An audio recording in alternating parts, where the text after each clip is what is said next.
न्यांगशी को इन्वेस्टिगेशन से ये बात पता चलती है कि कार के ब्रेकिंग डिवाइस में फॉल्ट था, तभी वो एक्सीडेंट हुआ था। यहाँ हमें ये बात भी पता चलती है कि सिस्टर शियान को गाड़ी देने से पहले मिन यांग ने कार सर्विस करवाई थी। ज़रूर वहाँ पे किसी ने कोई गड़बड़ की होगी। न्यांगशी को भी यही लगता है। वो काफ़ी दिनों से उस मैकेनिक की तलाश में है जिसने गाड़ी सर्विस की थी। सच जानना है तो उससे मिलना ही पड़ेगा। मिन यांग इससे बोलता है कि प्रॉमिस करो कि तुम अकेली कहीं नहीं जाओगी, हम दोनों साथ मिल के इन्वेस्टिगेट करेंगे। फिर मिन यांग न्यांगशी को अपने साथ ले जाता है और वो उसे सिस्टर शियान की वसीयत दिखाने लगता है। फाइनली न्यांगशी को ये बात पता चल ही गई कि सिस्टर शियान ने सब कुछ इसके नाम कर दिया था। मिन यांग न्यांगशी से बोलता है कि पहले तो मुझे तुम पे शक था, लेकिन अब हम दोनों का एक ही मकसद है। मैं अब तुमसे कुछ नहीं छुपाऊंगा। हम मिलके पता लगाएंगे कि आखिर मेरी सिस्टर और तुम्हारे भाई को किसने मारा था। न्यांगशी पूछती है कि सिस्टर शियान ने इतनी जल्दी विल क्यों लिखी, ये बात समझ नहीं आ रही। मिन यांग बताता है कि हमारे अंकल्स की वजह से वो लोग कंपनी को हथियाना चाहते थे, तभी सिस्टर शियान ने ऐसा किया। क्योंकि जब मेरे पेरेंट्स मरे तो उन्होंने कोई विल नहीं लिखी थी, जिस वजह से कंपनी अंकल्स के पास चली गई थी। बस उस गलती को ना दोहराते हुए सिस्टर शियान ने ये स्टेप उठाया। उसके बाद होता ये है कि ये दोनों उस मैकेनिक को ढूंढ लेते हैं जिसने कार सर्विस की थी। इन्हें देखते ही वो भागने लगा। ये दोनों उसे पकड़ने की कोशिश कर रहे हैं। मैकेनिक इनके हाथ तो लग गया, लेकिन तभी एक और अननोन पर्सन वहीं पे आ जाता है। इसके हाथ में तो चाकू है, ये इस मैकेनिक को मारना चाहता है। मिन यांग इससे फाइट करने लगा। मौका देख चाकू मैन तेजी से मैकेनिक की तरफ बढ़ने लगा। न्यांगशी उसके पास खड़ी है। मिन यांग को लग रहा है कि न्यांगशी की जान खतरे में है।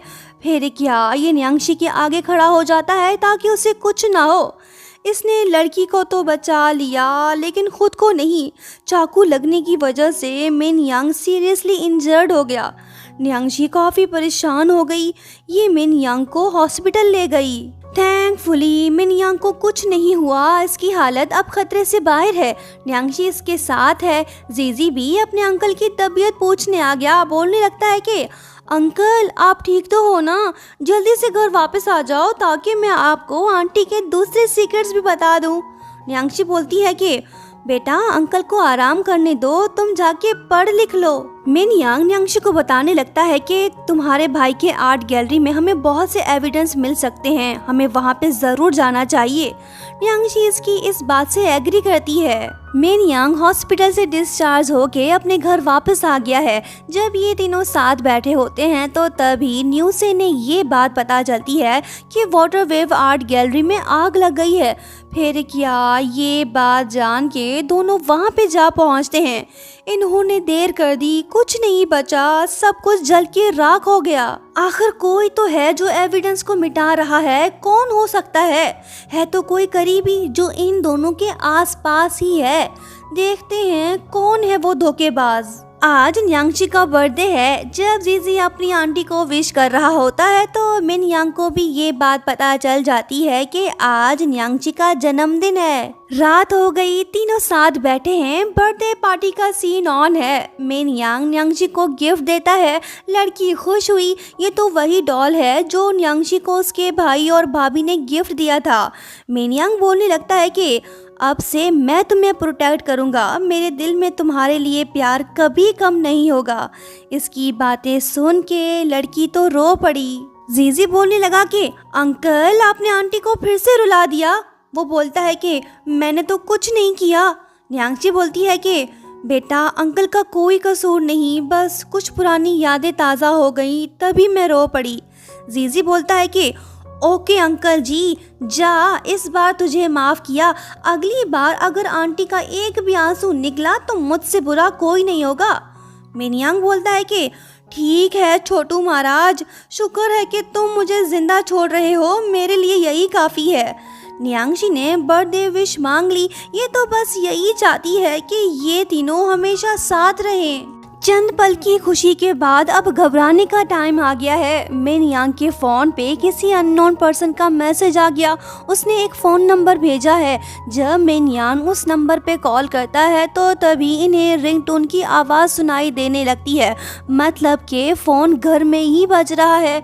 ये बात तो टेंशन वाली है। मिन यांग न्यांगशी से बोलता है कि तुम जीजी का ख्याल रखो, मैं देख के आता हूँ। ये चला गया। न्यांगशी ने इसकी बात नहीं मानी, ये भी इसके पीछे चली आई। इन दोनों को ड्रेसिंग रूम में एक बॉक्स पड़ा मिलता है। इसमें बॉम्ब भी हो सकता है, पर थैंकफुली टेंशन की कोई बात नहीं। बॉक्स के अंदर पेन ड्राइव है जिसमें एक वीडियो फाइल है। उसमें साफ दिखाई दे रहा है कि न्यांगशी का भाई अपनी वाइफ को बेहोशी की हालत में आर्ट गैलरी से बाहर ले जा रहा है। ये सब देख न्यांगशी तो शॉक्ड हो गई। मिन यांग इससे बोलता है कि घबराओ नहीं, मैं ये वीडियो अपने दोस्त के पास भेजूंगा, वो पता लगाएगा कि ये वीडियो रियल है या फेक। न्यांगशी रोते हुए बोलने लगी कि मैं तो हमेशा से ये बात कहती रही कि मेरा भाई बेकसूर था, वो बुरा आदमी नहीं था, लेकिन ये सब देख मैं सोचने पे मजबूर हो गई कि वो कैसा आदमी था। अगर वाकई में उसने सिस्टर शियान को मारा था तो मैं जीजी का सामना कैसे कर पाऊंगी। ये बेचारी तो रोने लगी। मिन यांग इसे दिलासा देने लगा, कोई तो है जो ये सब जानबूझ के कर रहा है ताकि ये दोनों इन्वेस्टिगेशन करना छोड़ दें। नेक्स्ट मॉर्निंग जब मिन यांग ऑफिस जाने लगता है तो तभी न्यांगशी इसे स्मार्ट कार देती है ताकि ये जीजी का रियल टाइम लोकेशन मॉनिटर कर सके, और ये भी कहती है कि अपना ख्याल रखना, अकेले कहीं मत जाना। मिन यांग बोलता है कि ठीक है, तुम भी कहीं मत जाना, घर पे रहना, ओके। ये अपने ऑफिस चला गया। मिन यांग असिस्टेंट से कहकर घर के सारे लॉक चेंज करवा देता है ताकि आइंदा से कोई घर में ना घुस सके। मिन यांग काफी परेशान दिखाई दे रहा है। इसे पता नहीं चल पा रहा कि आखिर कौन है जो इसके पीछे पड़ा हुआ है। इसे न्यांगशी और जीजी की काफी फिक्र हो रही है। ये बार बार उसे फोन करके ये बात कंफर्म कर रहा है कि सब कुछ ठीक तो है ना। असिस्टेंट आके इससे बोलता है कि आप कॉफी पी लें। कुछ देर बाद इसे नींद आने लगती है। ये सो जाता है। अजीब बात यह है कि कॉफी पी के सोया क्यों, जरूर इसमें कुछ मिला हुआ था। 2 घंटे बाद जब ये नींद से उठता है तो ऑफिस से निकल पड़ता है। रास्ते में ये फ्लावर शॉप में रुकता है ताकि न्यांगशी के लिए फ्लावर्स ले सके। जिस बात का डर था वही हुआ, न्यांगशी को किसी ने किडनैप कर लिया है। जीजी बेचारा वॉशरूम में बैठा रो रहा है। आखिर किसने ऐसा किया? क्या मिन यांग न्यांगशी को बचा पाएगा? क्या होगा आगे?